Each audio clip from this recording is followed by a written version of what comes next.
ডাল রান্না করতেছি, একটু ডালটা বসায় দিলাম, দিয়ে দিলাম একটু হলুদ মরিচ একসাথে দিয়ে দিব। এই হলুদ মরিচ দিয়ে দিতেছি এখন, সামান্য পরিমাণে হলুদ, ধনিয়া গুঁড়া, মরিচের গুঁড়া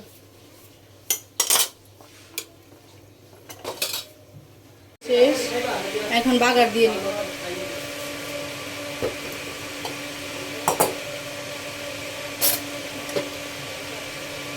তেল দিয়ে দিব,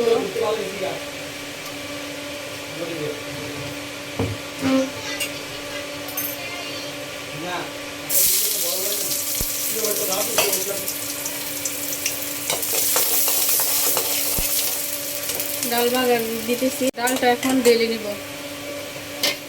বিসমিল্লাহ।